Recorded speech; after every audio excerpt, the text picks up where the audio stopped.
Welcome to all my dear students. स्वागत है आपका अपने चैनल पढ़ाई लिखाई पे विद मी वीरेंद्र।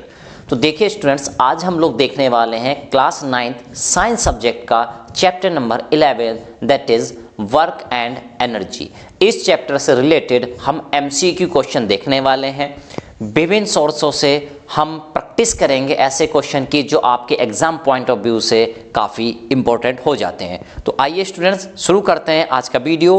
तो इससे पहले हमारे चैनल को लाइक शेयर एंड सब्सक्राइब करना ना भूलिएगा।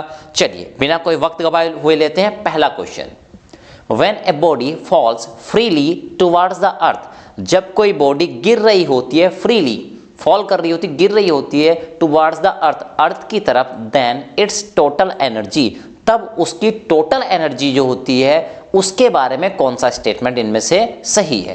कह रहा है कि टोटल एनर्जी उस टाइम इंक्रीज होती है, ओके, कह रहा डिक्रीज होती है, कह रहा रिमेन्स कांस्टेंट, या first increase and then decrease. तो रहेगा सही ऑप्शन रिमेन्स कांस्टेंट, यानी इसने बात की है यहाँ पे टोटल एनर्जी की। ध्यान देना है किस एनर्जी की बात की है, टोटल एनर्जी की बात की है। तो हमने पढ़ा था law of conservation of energy, energy can not be created nor be destroyed but can be converted from one form to another form. It means total energy change नहीं होती, हाँ इंडिविजुअल एनर्जी चेंज हो सकती है, increase और decrease हो सकती है, यानी कि पोटेंशियल एनर्जी या काइनेटिक एनर्जी की बात करें तो वो चेंज हो सकती हैं, लेकिन टोटल एनर्जी हमेशा क्या रहती है, कांस्टेंट। तो फर्स्ट का C option is correct. Next question, the unit of power is, power की यूनिट क्या होती है, पावर मीन्स शक्ति है ना, हिंदी में क्या बोलते हैं उसको बेटा, शक्ति। ठीक है, चलिए the unit of power is, तो हम सभी जानते हैं क्या इसकी यूनिट हॉर्स पावर होती है, बिल्कुल होती है। क्या वाट होती है, वाट भी होती है। जूल पर सेकंड, जूल पर सेकंड की तो वाट ही कहते हैं। ठीक है, तो ऑल ऑफ दी सभी यूनिट है पावर की, और पावर का फॉर्मूला आप सभी को पता होना चाहिए। पावर का फॉर्मूला क्या होता है बेटा, work done divide by time. ठीक है, और यहाँ पे वर्क डन की यूनिट हो जाएगी जूल और टाइम की यूनिट हो जाएगी सेकंड। जूल पर सेकंड को हम क्या कहते हैं, वाट। इसकी फर्दर एक यूनिट है, बड़ी यूनिट है, जिसको हम कहते हैं हॉर्स पावर। चलिए नेक्स्ट क्वेश्चन लेते हैं। ए कार इज एक्सेलरेटेड, एक कार एक्सेलरेट की जा रही है, एक्सेलरेट हो रही है ऑन ए लेबल्ड रोड, और रोड कैसी है, लेवल है, बिल्कुल प्लेन रोड है, यानी उसमें कोई ऊपर नीचे आपको जाना नहीं पड़ेगा, उसमें एक्सेलरेट हो रही है यानी उसकी स्पीड बढ़ती जा रही है।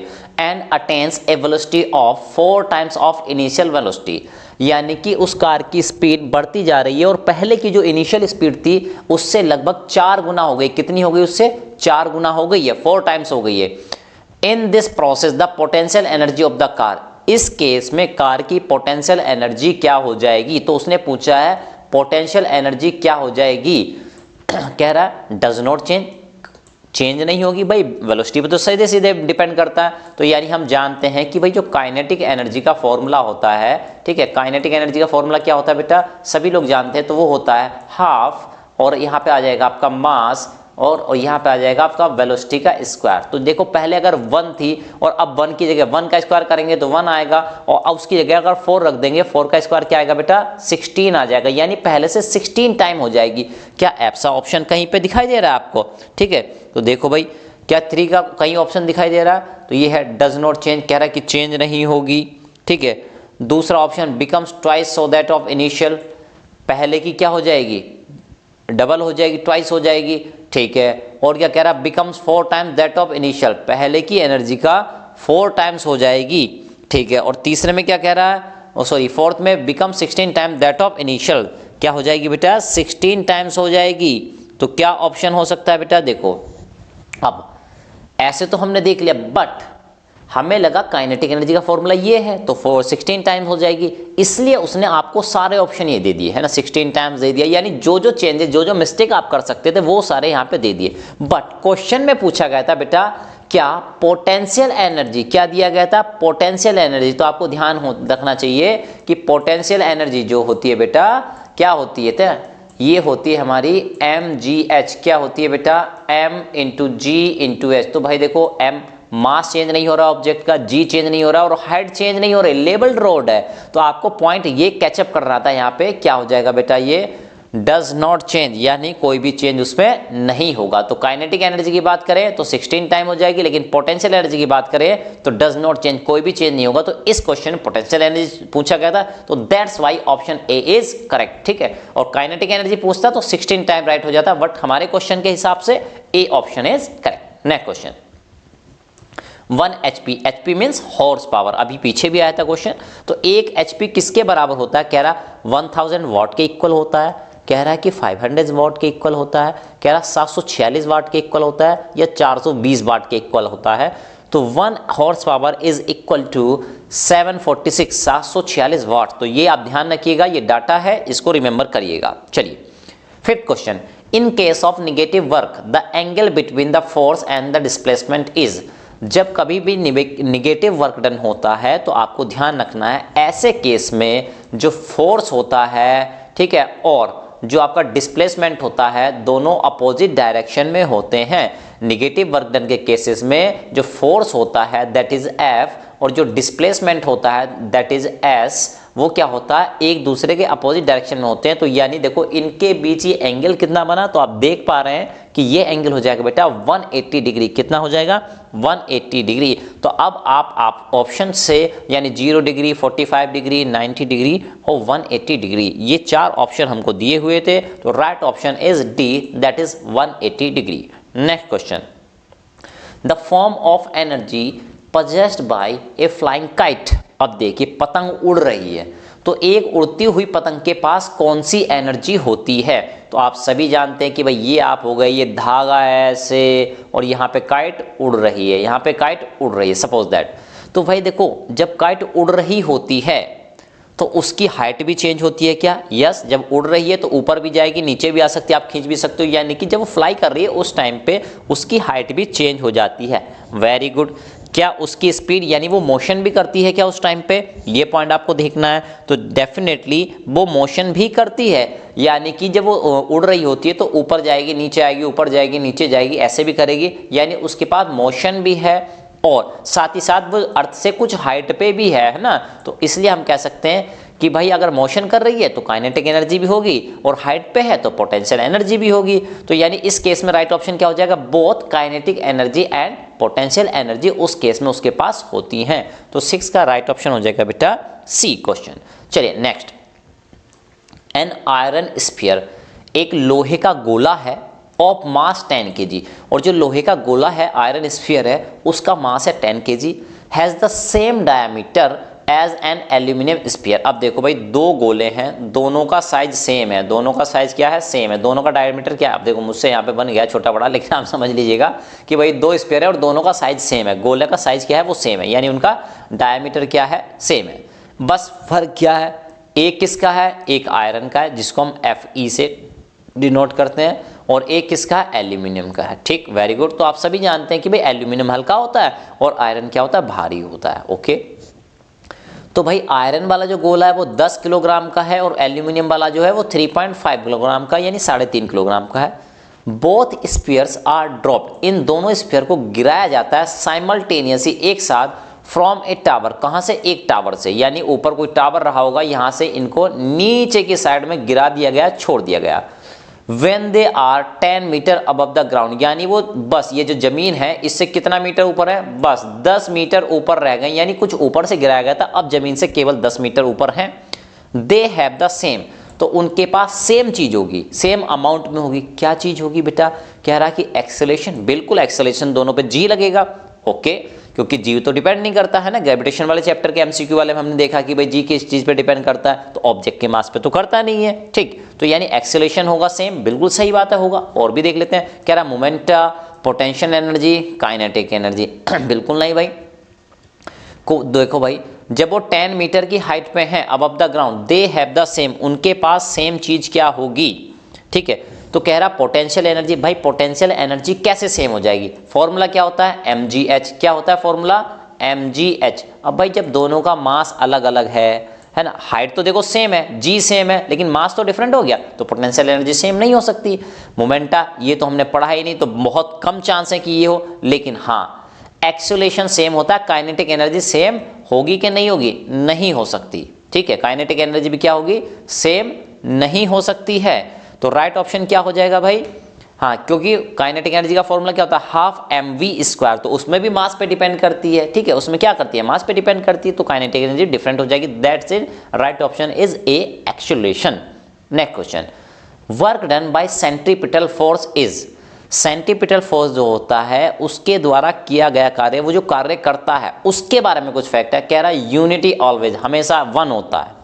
कह रहा कि जीरो, कि भाई जीरो होता है। कह रहा कि निगेटिव ऑलवेज, हमेशा निगेटिव होता है। कह रहा कि नन ऑफ दीज यानी कि एक सेंट्रीपिटल फोर्स जो है वो जो वर्क करता है। अब देखिए बेटा मैं आपको बता दूं कि भाई ये सेंटर मान लो, ये एक आपने रस्सी ली और यहाँ पे एक गोला बांध लिया है ना, स्टोन बांध लिया आपने, और आप इसको क्या करा रहे हो बेटा, सपोज दैट आप इसको रोटेट करा रहे हो, ऐसा है ना, रस्सी में बांध के रोटेट करा रहे हो। तो देखो भाई सेंट्रीपिटल फोर्स क्या होता है, एक फोर्स, यानी देखो भाई जब ये घूम रहा है, सपोज दैट रोटेट कर रहा है ना, इस डायरेक्शन में रोटेट कर रहा था, तो ये पत्थर अपने आप को इस रास्ते को छोड़कर बाहर जाने की कोशिश करेगा, यानी इससे बाहर भागने की कोशिश करेगा। लेकिन एक फोर्स है जो सेंटर की तरफ लगता है, उसको सेंटर की तरफ बनाए रखता है, उस फोर्स को हम कहते हैं क्या, दैट हमने नाम दे दिया एफ। इसको क्या कहते हैं, सेंट्रीपिटल फोर्स, यानी टुवर्ड्स द सेंटर। तो भाई देखो फोर्स इधर लग रहा है और डिस्प्लेसमेंट इधर जाने की कोशिश करेगा, है ना, जा नहीं रहा है लेकिन कोशिश करेगा, तो इनके बीच में एंगल कैसा बन जा रहा है बेटा, इनके बीच में एंगल बन जा रहा है 90 डिग्री। और जब फोर्स और डिस्प्लेसमेंट के बीच में एंगल हो 90 डिग्री, तो उस केस में वर्क डन कितना होता है, तो उस केस में वर्क डन हो जाता है बेटा 0। क्योंकि भाई देखो फोर्स इधर है तो ऑब्जेक्ट इस डायरेक्शन में तो आएगा नहीं, और इधर जा रहा है, अपोजिट भी नहीं जा रहा है ना, निगेटिव जो कह देते तो उधर तो जा नहीं रहा, तो यानी किधर जा रहा है, 90 डिग्री पे जाएगा, that's why work done is 0। Next, a girl is carrying a school bag, एक लड़की के पास स्कूल बैग है, वो कैरी किए हुए, उसको लिए हुए है, ऑफ 3 किलोग्राम मास, है ना, बैग का मास कितना बेटा 3 किलोग्राम है, 3 kg, ऑन हर बैक, अपनी पीठ पर, एंड मूव्स 200 मीटर यानी आप समझो एक गर्ल है, उसकी पीठ पे, कमर पे 3 किलोग्राम का मास है, लदा हुआ है, और वो उसको लेकर 200 मीटर चली जा रही है on A labelled road. Labelled road का मतलब समझ रहे हैं, यानी सड़क ऊंचे नीचे नहीं है, यानी जिस हाइट पे उसने कमर पे टांग लिया वो उसी हाइट पे बना रहेगा, गर्ल मूव करती रहेगी लेकिन हाइट सेम रहेगी, है ना। The work done against the gravitational force, gravitational force के अगेंस्ट वर्क डन कितना हो गया, तो देखो भाई ग्रेविटेशनल फोर्स लगता है नीचे की डायरेक्शन में और गर्ल जा रही है इधर की डायरेक्शन में, और हाइट भी चेंज नहीं हो रही है, तो देखो भाई ये ग्रेविटेशनल फोर्स नीचे की डायरेक्शन में एफ, है ना, और डिस्प्लेसमेंट इधर है एस डिस्प्लेसमेंट, और इनके बीच एंगल कितना बनना है 90 डिग्री। तो आप खुद समझ सकते हैं 90 डिग्री वाले केस में क्या होता है, वर्क डन हो जाता है बेटा 0। तो 9 का हो जाएगा D 0। Next question, an electric lamp of 100 वाट, एक इलेक्ट्रिक लैंप है जो कि कितना है 100 वाट का। अब ये चीज क्या दी हुई है, तो बेटा ये दी है आपको पावर, है ना, वाट में क्या होती है बेटा पावर होती है, पावर कितनी दी है 100 वाट, ठीक है, ये लो भाई। Use for 10 hours per day, कितना यूज होता है वो 10 आवर्स यूज होता है पर डे, एक दिन में 10 घंटे इस्तेमाल होता है, ये जलता है ऑन होता है बल्ब, है ना।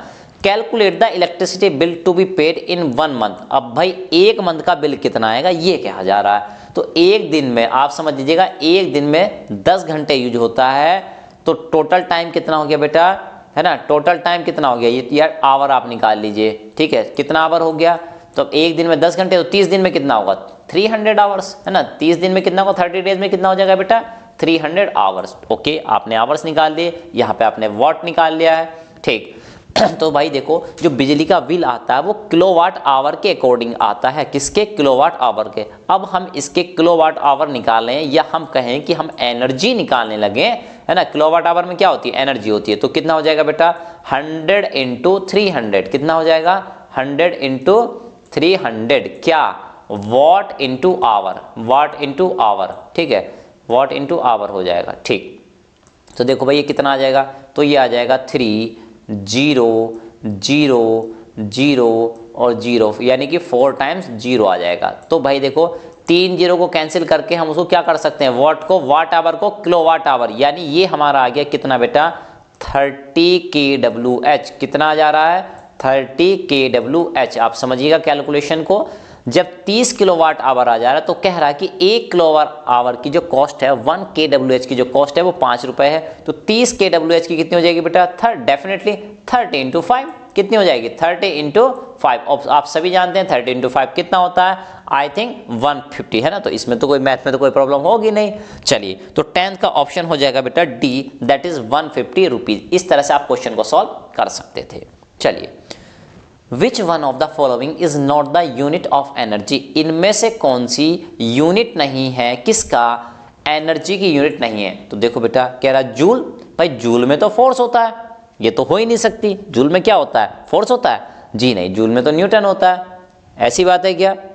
तो देखो भाई आप ध्यान रखिए, हम पहले कहना चाह रहे, देखो जूल, न्यूटन, है ना, एनर्जी, वर्क डन, बड़े है ना, ऐसे एक दूसरे मिक्सअप हो जाते हैं। तो आप ध्यान रखिएगा बेटा, जूल में जो होती है वो एनर्जी होती है, सही बात। न्यूटन मीटर, भाई न्यूटन मीटर को ही तो जूल कहते हैं, तो ये भी सही है। किलोवाट, अब देखो बेटा ये जो वॉट आ गई, ये वॉट क्या होता है बेटा, ये होता है आपका जूल पर सेकेंड। क्या होता है? जूल पर सेकेंड होता है। दैट इज, ये तो पावर की यूनिट है, तो यही नहीं है। उसने पूछा था विच इज नॉट, ठीक है, तो कौन सा है? किलोवाट। और किलोवाट आवर तो भाई इसमें क्या होता है, नीचे सेकंड होता है किलोवाट में, वाट में मतलब जूल पर सेकंड, और इधर आवर है तो सेकंड में कन्वर्ट करें तो ये भी है, तो ये भी है, ये भी है, तो कौन सा नहीं है? सी। तो राइट ऑप्शन हो जाएगा बेटा यहाँ पे सी, दैट इज किलोवाट। 11th का C answer is correct. Next, which is most appropriate answer, कौन सा एप्रोप्रिएट आंसर है, यानी कि लगभग आंसर सारे ही सही है, लेकिन उसमें से अगर 4 सही चीजों में से ज्यादा सही चीज आपको सेलेक्ट करने को कही जाए तब आप क्या करोगे, ऐसा कुछ कहना चाह रहा है, या बाकी हो सकता है गलत भी हो। तो चलिए क्या है, कह रहा है work done equal to kinetic energy. Work done जो होता है वो काइनेटिक एनर्जी के इक्वल होता है। हो सकता है भाई आपको थोड़ा सही लग रहा हो, है ना, कुछ पर्टिकुलर कंडीशन में हो सकता है। ओके, नेक्स्ट कह रहा है कि जो वर्क डन होता है वो चेंज इन काइनेटिक एनर्जी के इक्वल होता है। अब इसने ज्यादा बेटर वर्ड यूज किया, चेंज इन काइनेटिक एनर्जी के, ठीक है, तो ये बिल्कुल सही स्टेटमेंट है, लेकिन फिर भी हम आगे बढ़ेंगे, देखेंगे कि भाई इससे भी ज्यादा सही तो नहीं है कुछ। Work done equal to pressure into force. भाई वर्क डन जो है प्रेशर इनटू फोर्स, ये कब से होने लगा? तो ये तो गलत बात है भाई, है ना, पहला भी गलत था। आप सुनो, pressure divide by area, pressure divide by area, ये तो हो ही नहीं सकता, तो राइट ऑप्शन हो जाएगा बेटा आपका बी। 12th का बी ऑप्शन इज करेक्ट। चलिए नेक्स्ट क्वेश्चन की ओर मूव करते हैं। The work done on an object does not depend upon the, जो वर्क डन होता है ऑब्जेक्ट का, डज नॉट डिपेंड, वो किस चीज पे डिपेंड नहीं करता है, निर्भर नहीं करता है। कह रहा है कि डिस्प्लेसमेंट पे, तो भाई डिस्प्लेसमेंट पे तो सीधा सीधा निर्भर करता है ना, work done equal to force into displacement, तो भाई इस पे तो निर्भर करता है, डिपेंड करता है। ठीक, ओके, फोर्स अप्लाइड, भाई फोर्स नहीं होगा तो कैसे वर्क डन हो जाएगा, ठीक है, तो इस पे भी करता है। Next, angle between force and displacement, भाई फोर्स और डिस्प्लेसमेंट के बीच में जो एंगल होता है 0, 90, 180 डिग्री, यही तो समझते आ रहे हैं, ये एंगल होगा तो इतना वर्क डन होगा, ये होगा तो इतना होगा, तो इस पे तो डिपेंड करता है, तो यानी फर्स्ट तीनों पे करता है, लेकिन initial velocity of the object पे नहीं करता है। ध्यान रखना, किस पे नहीं करता है? Initial velocity of the object. अब क्यों नहीं करता है सर? वेलोसिटी ज्यादा होगी कम होगी तो डिपेंड तो करेगा, हाँ बेटा करेगा, लेकिन आप ध्यान रखिए उसने कहा है ओनली इनिशियल वेलोसिटी बोला है, तो भाई वेलोसिटी पे डिपेंड करता है। तो वर्क डन का फॉर्मूला हमने देखा था, वो क्या होता है? चेंज इन काइनेटिक एनर्जी होता है, दैट इज हाफ m, ठीक है, और v1 square, sorry v2 square, और माइनस, अगर इसको मैं ब्रैकेट में ले लूँ ऐसे, इस तरह से, है ना, माइनस v1 स्क्वायर। तो यानी केवल इनिशियल वेलोसिटी पे डिपेंड नहीं करता है, किस पे करता है? दोनों के चेंज, उनमें चेंज कितना हो उस पे करता है। तो यानी इन पे तो सॉलिडली कर रहा था पहले, दूसरे, तीसरे पे, लेकिन ये थोड़ा सा इनएप्रोप्रिएट आंसर हो गया था, that's why this is correct answer, यानी डज नॉट डिपेंड, ठीक है, तो डी ऑप्शन इज करेक्ट। चलिए, एनर्जी इज ए, एनर्जी एक है, कह रहा है क्या? स्केलर क्वांटिटी है, ओके, वेक्टर क्वांटिटी है, कह रहा some time scalar some time vector. ये क्या मजाक हो रहा है भाई, कभी स्केलर हो जाएगी कभी, यानी किसी के सर पे, जैसे गधे के सर पे समझो सींग आ गए, कभी हैं कभी नहीं है, या बैल के सर पे कभी सींग आ गए कभी गायब हो गए, ऐसे थोड़ी होता है, ठीक है, तो यानी या तो स्केलर होगी या वेक्टर होगी, तो भाई ये तो है नहीं ऑप्शन कहीं से कहीं तक, नन ऑफ दिस, ये भी नहीं है, तो राइट ऑप्शन क्या हो जाएगा बेटा? 14 का हो जाएगा, ए option is correct, that is scalar quantity.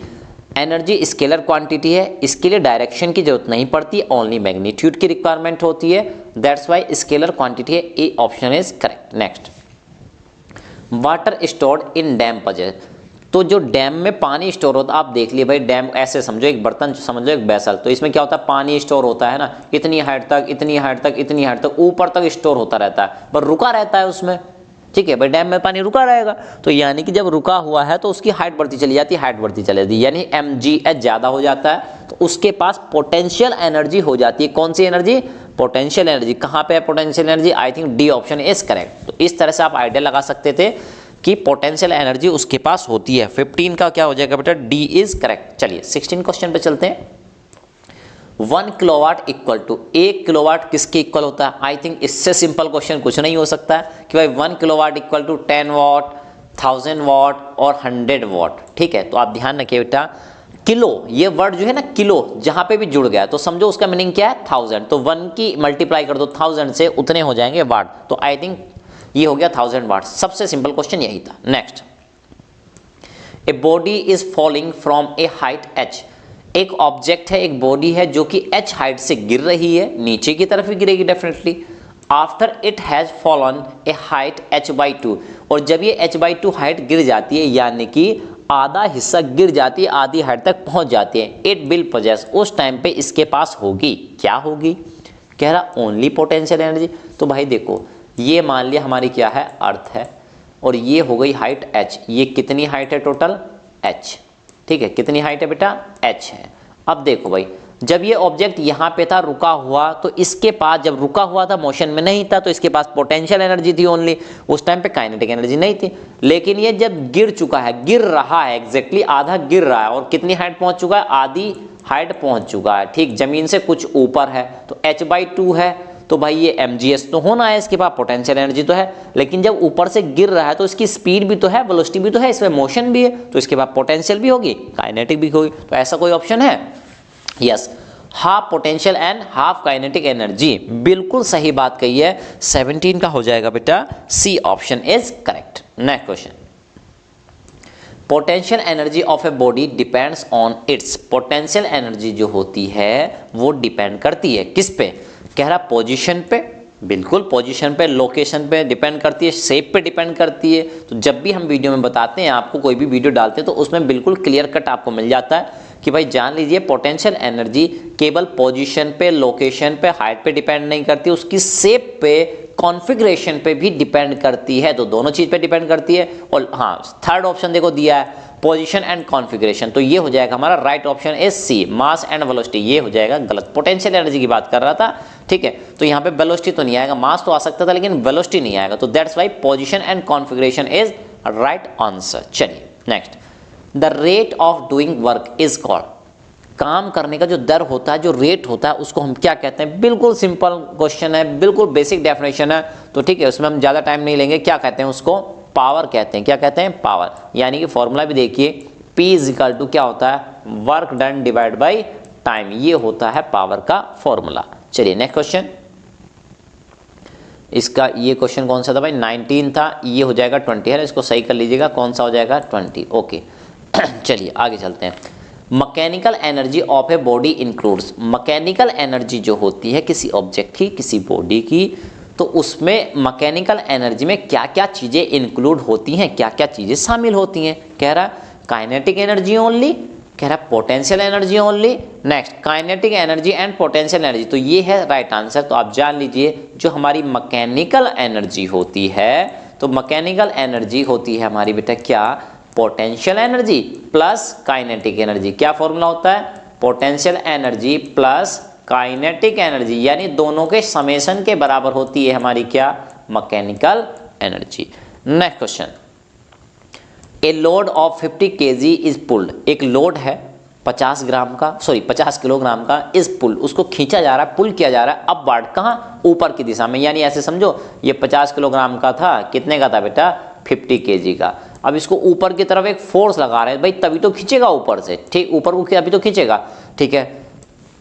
Work done by external force, external force के द्वारा किया गया काम कितना होगा? और जी की वैल्यू कह रहा है कि 10 मीटर पर सेकेंड स्क्वायर आप ले लीजिएगा, ठीक, बहुत अच्छी बात।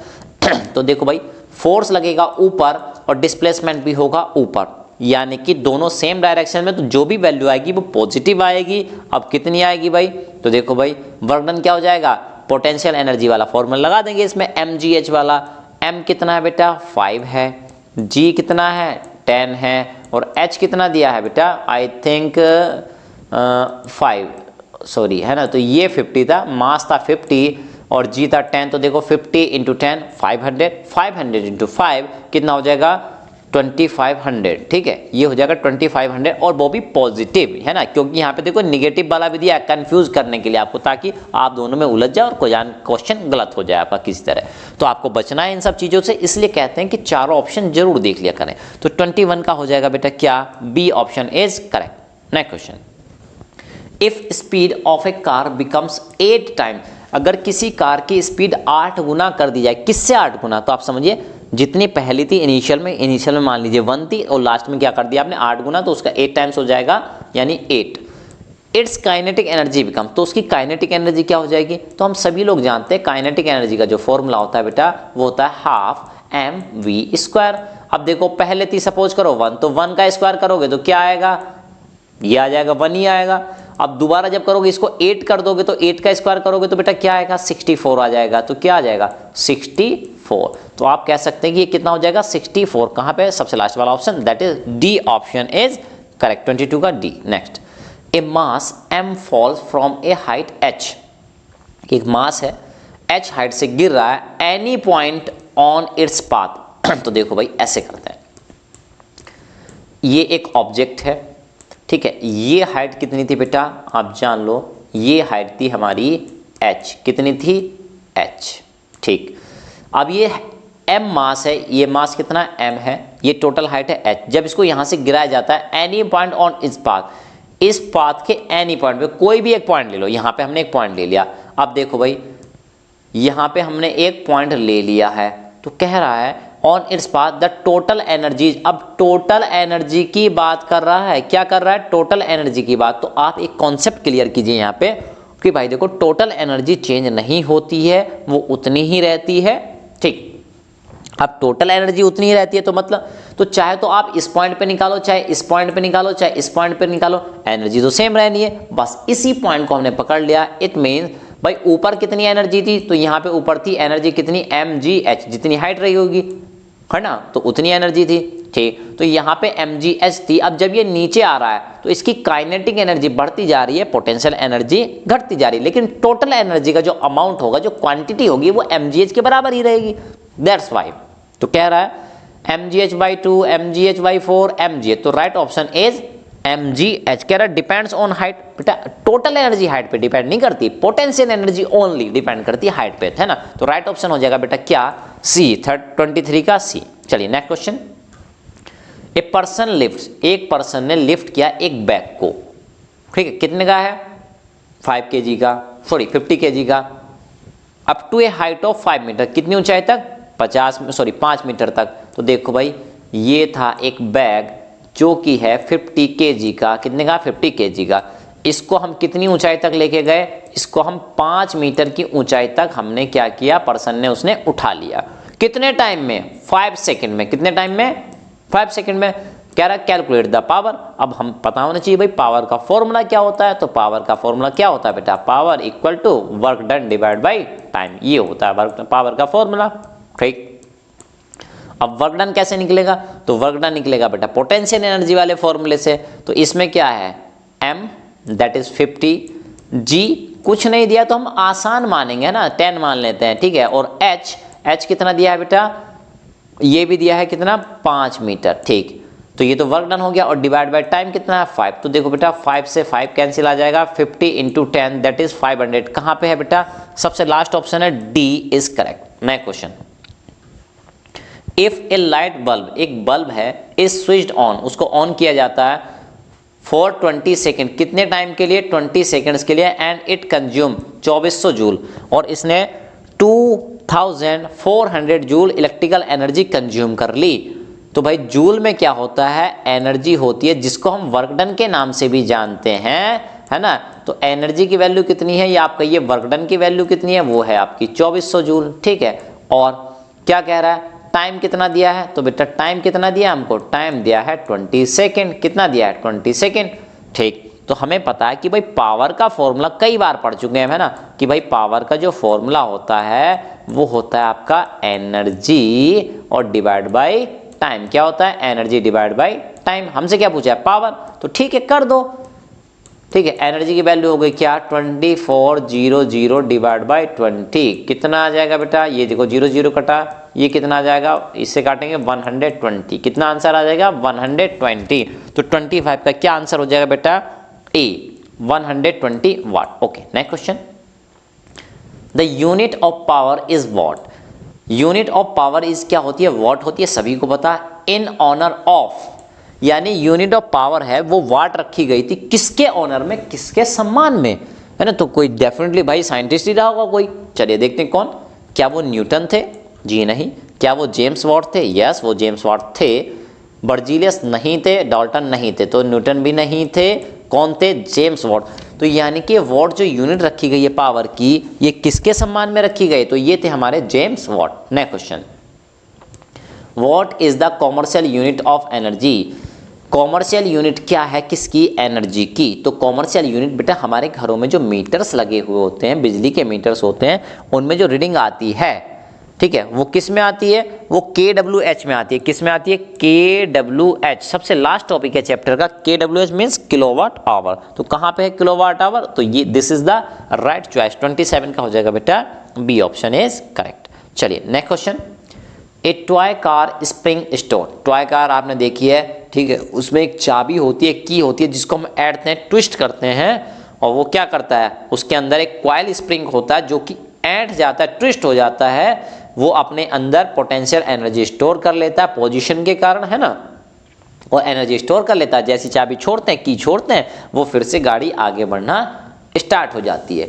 तो कह रहा है किस टाइप की एनर्जी अपने अंदर स्टोर करता है, कह रहा है काइनेटिक एनर्जी स्टोर करता है, जी नहीं, पोटेंशियल एनर्जी स्टोर करता है। किस टाइप की, पोटेंशियल एनर्जी, जीरो एनर्जी नहीं भाई, जीरो थोड़ी ना, कुछ तो एनर्जी स्टोर करता है ना। सोलर एनर्जी, भाई सोलर कहां से आ गया, ठीक है। हाँ वो बात अलग है कि आज की डेट में सोलर वोलर की गाड़ी बनने लगी है, लेकिन टॉय कार की बात का, एक जनरल टर्म की बात कर रहा है, ठीक है। Next question, work done is equal to, कह रहा है कि वर्क डन इक्वल टू होता है। अब देखो बेटा यहाँ के सारे ऑप्शन में बहुत ही माइन्यूट फर्क है, बहुत ही छोटा सा फर्क है, डिफरेंस है, जो आपको समझना होगा ताकि आपके कॉन्सेप्ट क्लियर हो जाए।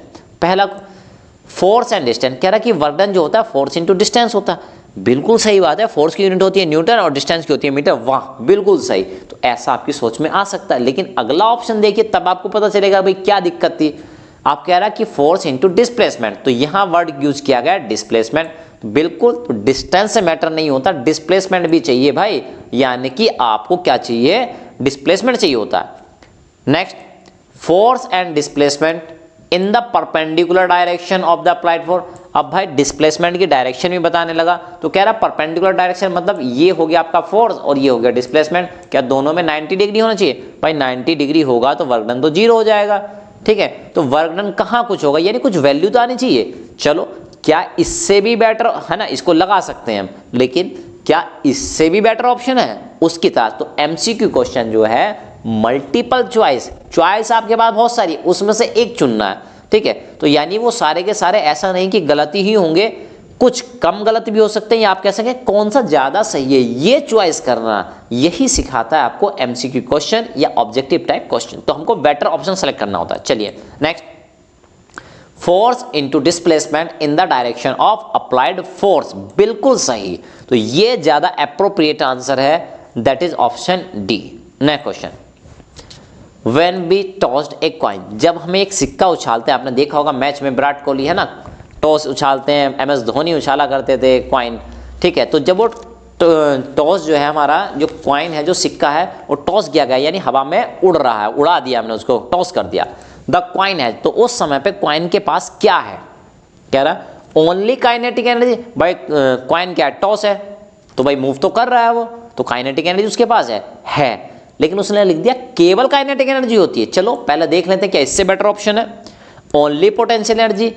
भाई जब वो गया है ग्राउंड से, आपने उछाला तो कुछ हाइट पे तो जा रहा है, तो उसके पास हाइट तो है, यानी उसके पास पोटेंशियल एनर्जी है, लेकिन वर्ड यूज किया है क्या, ओनली काइनेटिक एनर्जी। तो भाई काइनेटिक भी है, पोटेंशियल भी, तो क्या यहाँ पे ऐसा कोई ऑप्शन है जिसमें दोनों आती हो। नेक्स्ट है मैकेनिकल एनर्जी। अब देखो भाई हमने पहले भी बता चुके हैं आपको कि भाई जो मैकेनिकल एनर्जी होती है वो क्या होती है बेटा, potential energy plus kinetic energy. तो यही तो कह रहा है, पोटेंशियल एनर्जी भी होती है और काइनेटिक एनर्जी भी होती है, तो इसी को मिला के उसने एक नाम लिख दिया, क्या, काइनेटिक एनर्जी। तो that's why option C is correct, none of this नहीं होगा। चलिए, a person A does 600 joule of work. एक आदमी है, वर्क कितना करता है 600 जूल, कितने टाइम में करता है 60 मिनट में, ठीक। And another person B does 600 joule, B person जो है वो भी 600 जूल करता है, कितनी देर में 600 सेकेंड में। Let the power delivered by A and B is P A and P B. अब देखो भाई, यानी आप सिंपल पी ए की पावर निकालिए और पी बी की पावर निकालिए और देखिए दोनों में क्या रिलेशन आ रहा है। तो भाई पी ए कितना काम करता है, बात करें तो पावर ए वाले की निकालने के लिए 600 कितने देर में 60 मिनट में, लेकिन ध्यान रखना बेटा 60 मिनट है तो हमको ये सेकंड में कन्वर्ट करना पड़ेगा। तो क्या आ जाएगा बेटा, ये आ जाएगा 0 से 0 कैंसिल आउट हुआ, 6 और ये वाले 0 से ये गया, 6 से 6, तो दैट इज कितना आ गया बेटा 1। सेकेंड, वर्क डन फिर से ही उतना है 600 जूल और टाइम कितना है इस बार 600 सेकेंड, यानी एक चीज को आपको मिनट में दे दिया था, एक को किस में दे दिया था सेकंड में, तो कन्वर्ट करेंगे तो वही सेम वैल्यू आ जाएगी। इट मींस पी ए और पी बी आपस में बराबर होने चाहिए, तो that is a option is correct. Next, which energy is used in throwing of the arrow. Arrow को थ्रो करने के लिए, फेंकने के लिए या उसका छोड़ने के लिए, ठीक है।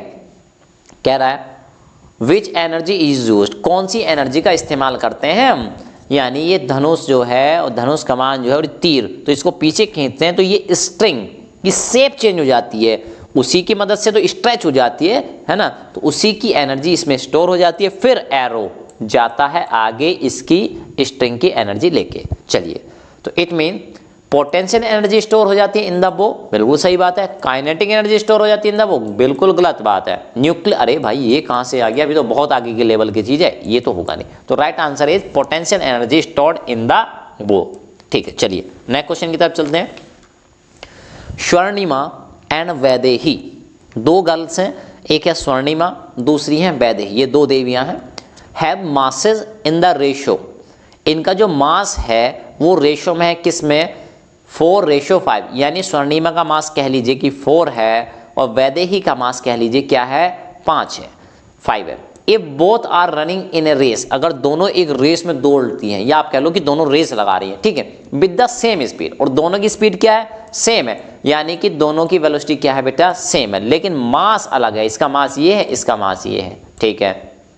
Then what will be the ratio of their kinetic energy, उनकी काइनेटिक एनर्जी का रेशियो क्या होगा। तो देखो भाई काइनेटिक एनर्जी का फॉर्मूला हम सभी लोग जानते हैं, क्या होता है बेटा हाफ mv²। क्या होता है हाफ mv²।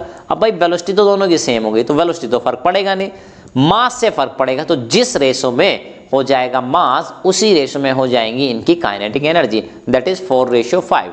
कहां पे है आंसर बेटा, ये रहा, बी ऑप्शन इज करेक्ट, 33 का B option is correct. Next, a car is running on hilly road, hilly मतलब पहाड़ी वाली, जैसे ऊंचे चढ़ाई पे चढ़ते हैं ना वैसी वाली, अपवार्ड, और कहाँ जा रहे हैं उसमें अपवार्ड, क्योंकि भाई हिल से नीचे भी आ सकते हैं, तो उसने मेंशन कर दिया कि भाई अपवार्ड जाना है आपको, है ना, यानी आप चढ़ाई पे चढ़ रहे हैं, ऊपर की तरफ जाने की कोशिश कर रहे हैं विद ए कांस्टेंट स्पीड, और ध्यान रखना है आपकी स्पीड कांस्टेंट है। क्या है आपकी स्पीड कांस्टेंट है। Then the car will undergo change in, उस समय पे कार की चेंज क्या हो जाएगी, और यहाँ पे देखो बेटा स्पीड है तो मतलब यहाँ पे स्पीड वेलोसिटी समझो, है ना, यहाँ पे स्पीड और वेलोसिटी वाला चैप्टर तो है नहीं, तो आप वेलोसिटी इसको मान के चले, ठीक।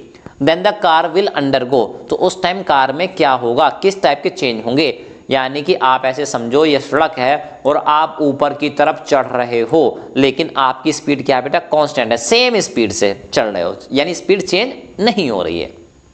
कह रहा है चेंज इन काइनेटिक एनर्जी, तो यानी उसमें काइनेटिक एनर्जी में चेंज होगा भाई हाफ mv² होती है, ठीक है, और एक ही कार है, मास भी दो नहीं है, तो भाई ये तो हो नहीं सकता क्योंकि वेलोसिटी सेम है।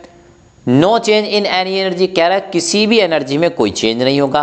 अच्छा चलो अगला देख लेते हैं option, change in potential energy, बिल्कुल होगा, पोटेंशियल एनर्जी में चेंज होगा, क्योंकि ऊपर जा रहे हैं तो हाइट बढ़ती जा रही है, तो ये ऑप्शन इसमें सही हो जाएगा, 34 का बेटा C option is right choice. Next, Nazim and Azim, दो स्टूडेंट है, एक का नाम है नाजिम एंड दूसरे का नाम है आजिम, ठीक है, आर टू स्टूडेंट्स, दो स्टूडेंट्स हैं, having mass 50 kg and 40 kg, एक का मास है 50 kg, एक का मास है 40 kg, ओके। तो इनका अगर रेशियो निकाले मास का तो कितना आ जाएगा बेटा 5:4 मास का रेशियो। Respectively, what will be the ratio of their potential energy, उनकी पोटेंशियल एनर्जी का रेशियो बताना है if both are at the height of 10 metre, यानी दोनों 10 मीटर की ऊंचाई पे। तो यानी एस तो भाई कांस्टेंट हो गई, यानी किस पे डिपेंड करती है काइनेटिक एनर्जी, तो काइनेटिक एनर्जी किसके बराबर होती है भाई, m के बराबर होती है इंटू जी इंटू एस। तो भाई हाइट तो सेम हो गई, तो सी और जी कांस्टेंट होता है, तो सीधे सीधे m पे डिपेंड करती है, प्रोपोर्शनल है, डायरेक्टली प्रोपोर्शनल है। इस तरह से आप कह सकते हैं कि सीधे जिसका मास ज्यादा उसकी पोटेंशियल एनर्जी भी ज्यादा। तो 5 वाले की 5 रेशियो में होगी, 4 वाले की 4 रेशियो में। तो ए ऑप्शन इज करेक्ट। क्या है बेटा 35 का A option is correct. Next 1 watt equal to कितने एचपी। तो देखो बेटा आप हो सकता है जल्दी में 746 यहाँ पे लगा दें, ध्यान रखना है ना, 746 या 786 भी दे सकता था ऑप्शन में, है ना, तो इनमें भी बड़ा कंफ्यूजन हो जाता है स्टूडेंट को कभी कभी। तो देखो बेटा 1 वाट इक्वल टू, यहाँ पे उल्टा पूछा है, हमको ये पता है भाई, देखो एग्जामिनर ने चालाकी कर दी आपके साथ। 1 HP पता है कितना होता है, 746 वाट होता है ना। 1 HP बराबर क्या होता है बेटा 746 वाट। अब उसने क्या पूछ लिया, उसने तो 1 वाट पूछ लिया ना, कि 1 वाट तो कितना हो जाएगा 1/746 हो जाएगा, यानी उल्टा पूछ लिया है। तो राइट ऑप्शन बेटा, तो 1 से तो छोटा है तो एक ही चीज है ना, तो ये नहीं होगा, ये हो जाएगा ऑप्शन 0.00134। हाँ ये वैल्यू आगे तक भी कुछ आती है, लेकिन इतना ही डेसिमल प्लेस तक हमने ले लिया, बहुत बड़ी बात है, ठीक है। तो इस तरह क्वेश्चन आप ध्यान रखें, कभी भी जल्दबाजी में क्वेश्चन ना करें। चलिए, the number of joules contained in 1 kWh, number of joule, कितने जूल होते हैं 1 किलोवाट आवर में। तो देखो भाई किलोवाट आवर, तो भाई किलोवाट को जब भी मुझे करना है, किलोवाट को अगर वाट बनाए तो किलो की जगह पहले मैं लिख देता हूँ क्या 1000, क्या कर देता हूँ 1000।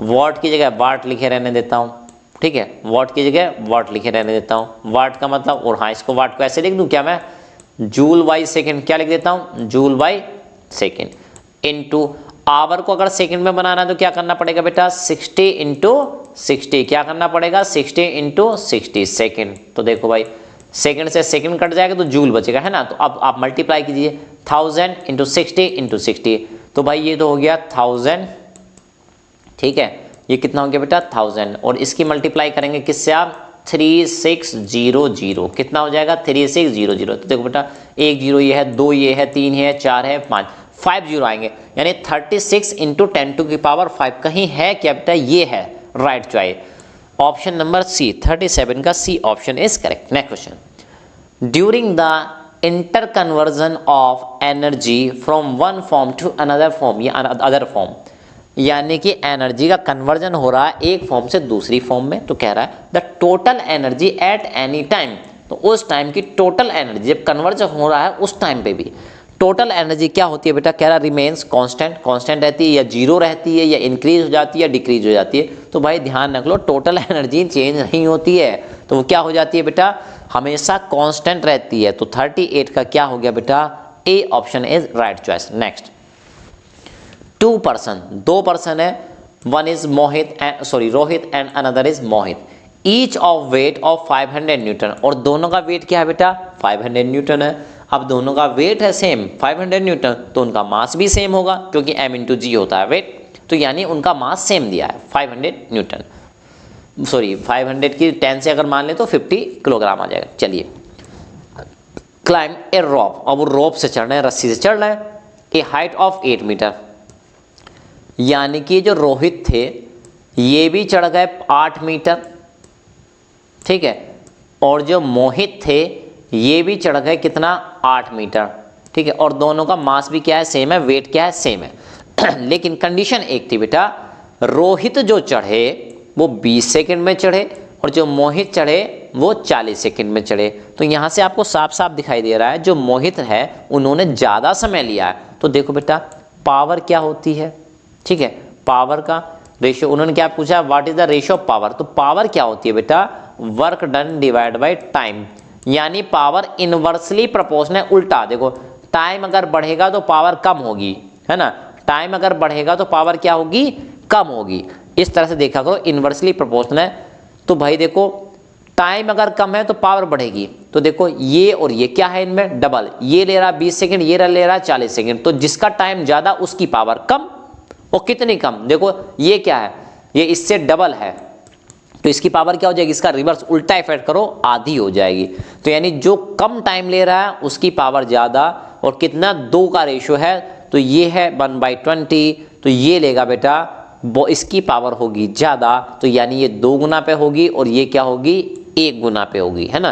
तो कहाँ पे है, सी ऑप्शन इज करेक्ट। या आप ऐसे भी कर सकते हैं बेटा, मैं पहले आपको बता दूं, P1 इक्वल टू, ठीक है, आप ऐसे भी कर सकते हैं, P1 इक्वल टू, ठीक है, mgh, यहाँ पे लगा दीजिएगा mgh, ठीक है, और mg की वैल्यू आप रख सकते हैं कितना, mg क्या होता है, वेट ही तो होता है, 500 और हाइट हो गई 8 डिवाइड बाई टाइम कितना रख दीजिए 20, ये आ गया P1। दोबारा में क्या कर लीजिएगा बेटा, दूसरे केस में आप कर लीजिएगा 500 इंटू 8 और इंटू क्या कर लेंगे 40, तो आप P1 डिवाइड बाई P2 इसका जब रेशियो निकालेंगे, दोनों को डिवाइड करेंगे, तब आ जाएगा 2:1, तो 39 का बेटा क्या हो जाएगा, सी ऑप्शन इज करेक्ट। चलिए नेक्स्ट क्वेश्चन, लास्ट क्वेश्चन है इसका।